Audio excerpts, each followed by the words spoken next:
My name is Scott Drummond. I was able to have an experience that has changed my life. It started when I was 28 years old. I was working for the government and I was traveling a lot around the United States. I wasn't very religious. I was having troubles with my marriage because I was always gone and my wife was put with so many responsibilities. I felt like life was more about me and my successes in the business world. Well, one weekend I came back. It was Christmas time and I spent time on Christmas with my family, and then I decided to go skiing. And we went up to Park City, Utah. And what a great experience it was. Beautiful day. And about 11 o'clock, a lady was coming down the ski slope and she ran into a group of us in the lift line. Now, what we did is we helped her up and we helped her on her way, and she got in the lift line and I skied the rest of the day, not knowing what had happened to me or felt any pain or anything because it was really so cold outside. Well, at the end of the day, we went down to the car, but when I took my glove off, my left thumb was hanging straight down. It was not hurting at the time because I was still standing outside in the cold, but once I got in the car, the pain started getting worse and worse. And so we made a call from Park City down to downtown and got a hold of my wife, and she made the appointment to get me into the hospital as quick as possible. We made the drive down and pulled into the hospital emergency room, and the doctor was there. They rushed me into the operating room just as quick as they could because my thumb was dislocated, and the only thing that was holding my thumb together was the skin hanging down. What they do is they put a tourniquet here on your arm, and it's done of air. It's an air tourniquet. It has two valves on it, and those valves are used to release the pressure. But the nurse says, I've never done this procedure before. And the doctor says, I can talk you through this procedure because what you're doing is you're opening and closing valves for pressure use. I sat there on the table and I was listening to him, and everything was going just fine. And they did the local on me so that I would not feel when he cut me open and started to put my thumb back together again. As time went, I started feeling pressure right here in my arm, and it was pressure that didn't feel very good. And so I asked for them to, do something about it. And the nurse opened the valve and it released the pressure, and I started feeling real good again. But as time went, the pressure started coming back on again. And when the nurse went to release the valve, she forgot to tighten the other valve first. And so I felt the something go up my arm, across my chest, and into my heart. Now, the next thing I knew, I was sitting above my body. It was the most incredible experience that anyone could experience, watching yourself on the table, laid out, and watching the doctor operate on me and continue to do the operation. But the fearful thing is when, not for me, but I could see it in the doctor, was when the nurse went running out of the room and said that she had killed me. I was standing above my body and there was someone else sitting by me. It was a person that I could never look at, but I knew they were there. And when they would talk through their mind, and I would talk back to them through my mind.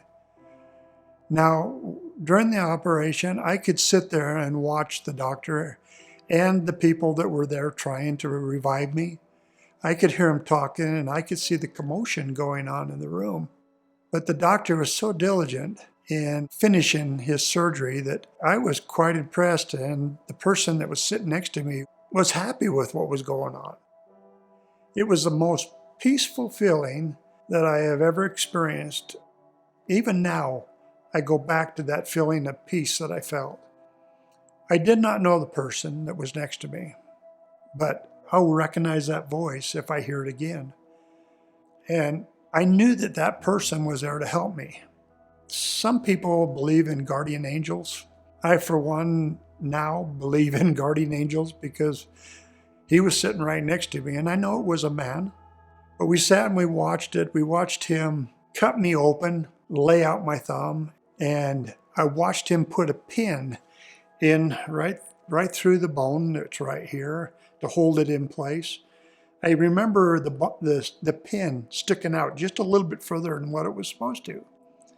And I remember him going in and cutting it and making it so that it wouldn't protrude through the skin. But then there became a time where the person next to me said it was time to go. I knew that there was no doubt in my mind that it was time to go, and where I was going I didn't know. But what happened next was almost like a twinkling of an eye, and I was standing in an open field. It was the most beautiful surrounding that I could have ever been in. And I'll tell you why, because where I was standing was in grass, and grass was up to about my waist. And that grass was not blowing like the wind, it was flowing. And I remember so vividly touching the tops of that grass and feeling something so special. It was like that grass was full of love. I don't know how to describe that other than I could feel that love coming from the grass. Now, one thing that was told to me when I was standing there by the person that was behind me was I was never to look back. But what I could do is I could look to the left and I could look to the right and I could look in front of me. And to the left, the far left, were trees. These were the most unusual looking trees that I have ever seen. They were trunks that were just huge in size. I could see leaves at the top, beautiful leaves. And something that I experienced was color. Color that I have never seen here up on the earth. You know, we see things in 3D here. You 10 times that, and the colors were just magnificent. The green that was on top of the trees were just something that I've never experienced before. The bark on those trees was the most beautiful brown color that I've ever seen. Now, to the right of that forest was wildflowers that I have never seen before in my life, mainly because the colors were just so beautiful. They were colors that I've never experienced before. And they were wildflowers, and the flowers came up again up to about my waist. I have never experienced love come from flowers, from plants, from trees, but I felt like it was alive, but it was alive with love, and it gave me so much peace. But when people ask, how can you describe the colors? They're undescribable. I was standing there, kind of still wondering, first of all, where I was at and wondering what I was doing there. And I knew that because I wasn't allowed to look back, I knew I must have been dead. There was no fear whatsoever. It was almost like your mother putting her arm around you and just sending her love to you, bringing you into this world. In front of me was a cloud, and it was really different because the cloud wasn't very far away. Now, I've heard people say that it must have been some kind of a veil. The color of it was, when you look at a pearl white color, it is very pure, and it was bright, extremely bright. What happened next was, something that is very hard to talk about. I watched a video of my life. It wasn't a video that came out in a projection screen. It was a video in my head, but the thing about this video was I lived it as the video was being done of my life. I watched myself from the day I was born, from birth, all the way until I was 28 years old. I watched my parents raising me.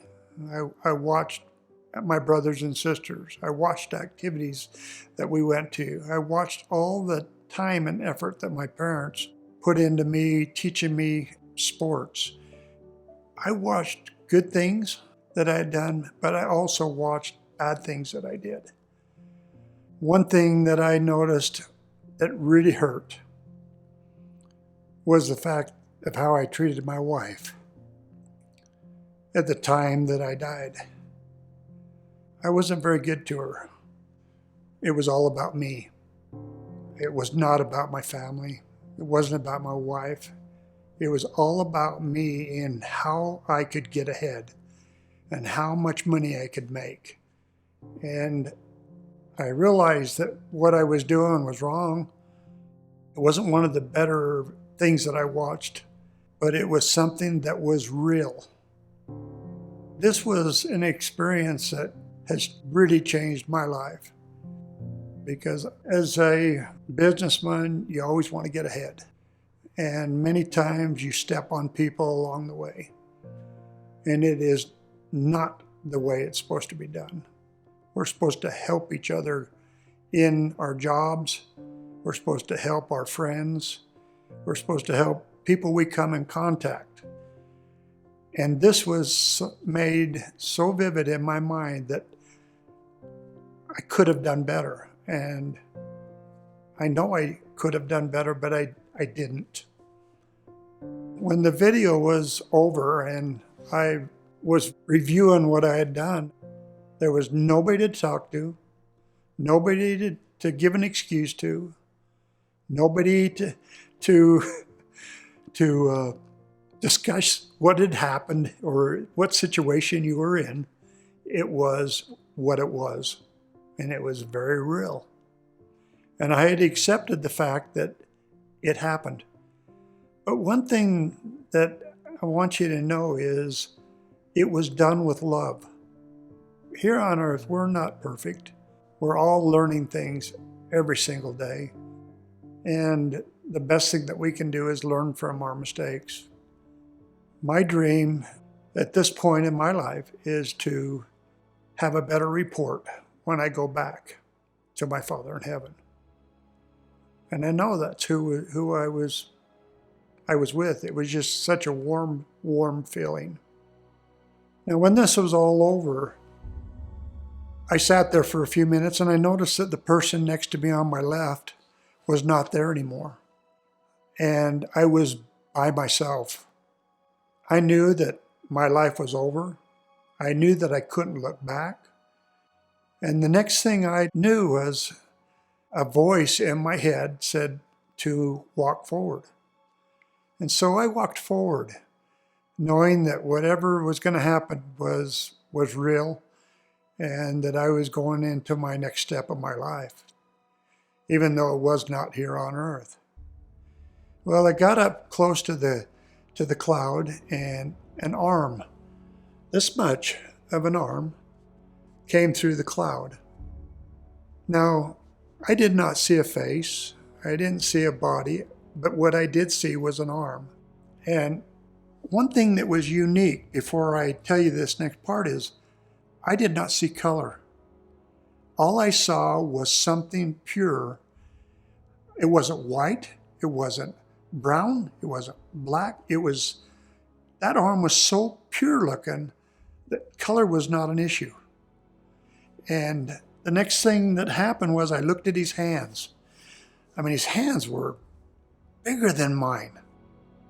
Now, I know that on the other side of that cloud, there wasn't just one man there.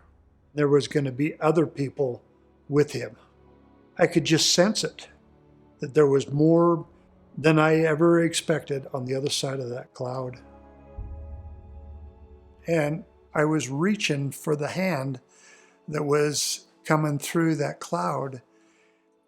And before I knew it, that arm pulled back and said, "It is not yet your time. You have more things yet to do." And I'll never forget that, because it was word for word. It is not yet your time. You have more things yet to do. And I never saw the hand again. I never heard another voice again. The next thing I knew, I was in my body, laying on the table as they were wheeling me out of the operating room. And I was having a war within my body. I didn't want to come back, because what I saw was colors that I have never seen before. I saw love that I had never felt before, and that I had never shared with other people before. And I felt peace. Well, as they were wheeling me out of the operating room, the doctor said that I was all over the table, and it was because of the war that was in my body. They wheeled me down the hall. My wife was sitting out in the hallway, and the doctor walked up to her and said, "He's okay. Everything's okay. Everything went just fine. We brought him back." And of course, at that time, my wife Connie just about freaked out, because she knew nothing of what was going on.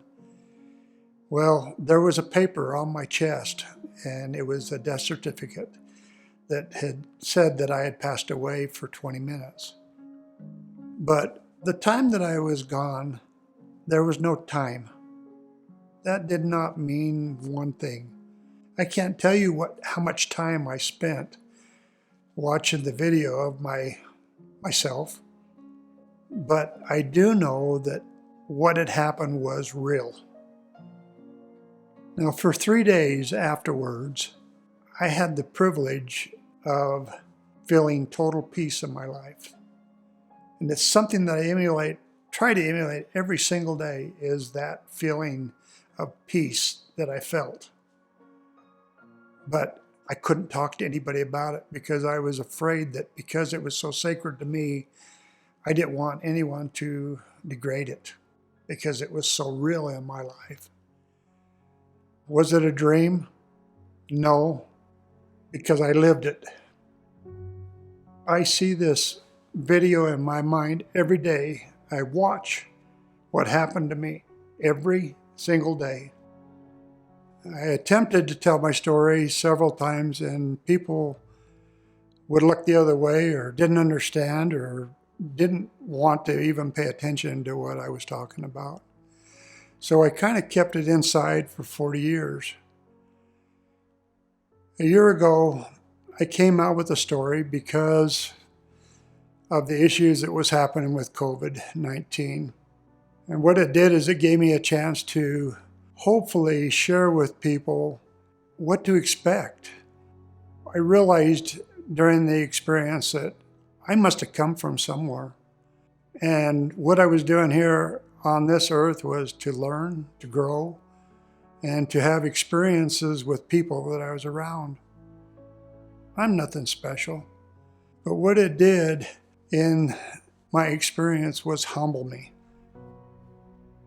Now, my wife heard a little bit about this story, just bits and pieces, because Connie and I have been married for 47 years. We have 4 children now. We got 12 grandchildren, and we've been together a lot, and we travel a lot together, and so she knows me better than anyone there is. And I asked her for opinion, and she said, "I think it's time for you to step forward and tell your story." And I looked at her and I said, "Are you sure? I don't want people to degrade it. I want them to know that what I'm saying is real." And she says, "They will know that it's real." And being a religious person, I said a prayer. And I said, "God, if this is something that you want me to share with people in my neighborhood or my family, I thought, okay, it might be worth it. And then the next thing that came to my mind was, it's all about the one. And I went, I had a hard time comprehending, what does that mean? All about the one. And through the years since this happened, I've studied, the Bible and many other books of Scripture, and I've come to realize that Christ taught that it's all about the one. And I thought, well, I told my wife, I said, if I could affect one person with my story and my life, this would be all worth it. And this has been such an honor to be able to talk to people about their experiences. The stories that I've heard from people around the world have just been unbelievable. People that have come forward and told me their stories, some similar to mine, some not as similar as mine. But the feeling they had was the same. The feeling they felt was love, and they felt peace.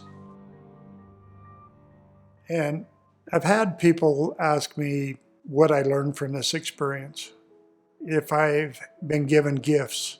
When I came back, I couldn't learn everything that had happened to me at that time. It was a continual learning process because, well, we're human. But I had the ability to block pain. Ever since I was 28, if anything painful happened, I had the ability to clear the mechanism in my head and block pain. And I know that it's a gift. It's kind of a scary one at times because if you need to go to the doctor, you need to go to the hospital, you have to be able to describe to the doctor what kind of pain you're having. But it's something that even when I go to the dentist, I have the ability not to take any meds and block the pain and take my body to a different place while the dentist is working on me. I realize that even today that it's a gift that I feel very fortunate to have. I can see color different now. I have the ability to taste colors. And I know you may not understand that. I can look at a blue or a red or a yellow and see that color differently because I think that colors also show love. I can't describe it. It's just something that I feel and that I know. One other simple gift that was given to me is I can take a seed and put it in my hand, and I can look at that seed and watch it sprout. I could watch it grow into a stem. I could watch the flowers develop on that stem after the leaves come on. I can watch the fruit that it is developing from that plant. And I have the ability to look at that fruit or vegetable and taste it while all being right there in my hand as a seed. These things I know were gifts. And I want you to know, if you soften your eyes, just soften your eyes and be in tune, that you'll be able to see more things than you realize that are around you. And have the ability to be able to listen to my guardian angel, if you want to call that, or the spirit, and try to help people in having a better day. Even if it's just with a simple word. Because there are a lot of people that wonder why they're here. I felt that way for a lot of years. Why is life so hard on me? Or why did that happen to my friend? I don't have the answers to that. But what I did learn was life is to be enjoyed. First thing I would express to people is don't look back. Don't look back at what you've done in your life. Take a good look at your life as it is today, right now, and start looking towards the future. We all have the ability to change if we want to. If you want to make a difference, just be kind to somebody. Be kind to a friend. Be kind to a fellow worker. And find out the reaction that they get by you being kind to them. Most people are very defensive. But there's something about love that calms people down. And since the day that I had my accident, I actually learned how to pray. Praying is so simple. I wished I could explain how simple it is. All you're doing is asking for help. But first of all, be thankful for what is happening to you. And then don't be afraid to knock on that door and ask for help. So many times I've learned that if I ask for help, it's amazing the help that I get. It's almost like it comes tenfold. I don't know why. I can't explain it. And you, myself, we are children of God. Now, I don't talk a lot about religion because religion is your belief. But what I can tell you is don't be afraid to pray and ask for help. And something that I have done since my accident is setting my priorities for the day. But you can't just think about it. You have to write it down. And I know this is nothing new. It's something I had to do in the business world all the time was set goals. But in life, you have the ability to write your own goals. What do you want to do in your life? And I'm not going towards being a wealthy person, somebody that has a lot of money. But very simple things. I wake up in the morning and I say, I'm going to try to make a difference in somebody's life. I work on those three things every single day. Being kind to others, try to be a good example, and show that there's something more after we leave this life. Now, is there people out there that are not happy with the world? Yes, there is. I'm not going to tell you stories that there isn't. I've had a lot of people that have told me that I'm up in the night. But what I do is talk to the ones that are positive, because I think they have more of a positive influence on the people that are around. And unfortunately, many times, it's the ones that are talking the loudest that are causing some of the problems. Be one of the positive ones. And if we do have a bone to pick with somebody today, we have the ability to go to that person and say, I'm sorry. I'm sorry for the way that I treated you. And believe it or not, that's not a hard thing to do. It's a scary thing to do, but it is not hard because it's pure to be able to sit down with somebody and say, I'm sorry for what I did to you. Whether it's a family member, and it usually is, because family members don't always get along.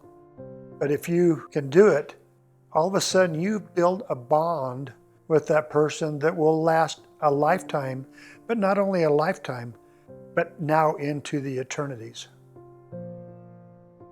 And one thing I want to do is say thank you to our first line workers, to the nurses and to the doctors and to our police officers and first line people, firefighters, EMT people. They, in my heart, are my heroes. Things aren't exactly pure right now in the world. You know, there's a lot of distraction, a lot of people that are hurt, But what we can do is we can learn how to be kind to people that we're around. Take the time to smile. Something as simple as a smile will make a difference in someone's life. If you see or feel something in your heart that somebody needs, I'd encourage you to do it. Do whatever is asked to help someone else. There is a lot of good people in this world. There's a lot of good that happens around this world, mostly in times of disaster. And I'm so thankful to know that there are good people that are out there in the world that are willing to help others. It's been a year now that I came out with my story. It has truly affected my life. It was like something was lifted off my shoulders that I had kept inside since I was 28 years old. I'm 68 now. I've waited a long time to talk about this story, but the response from people has just been overwhelming. I'm so thankful that my Father in heaven saved me for this time in my life to be able to share this story, because it is something that is very real to me. It's something that I live every day. I see this video in my mind every day. I watch what happened to me every single day. And to be able to share just one thing with someone is worth it. It is worth it. Thank you.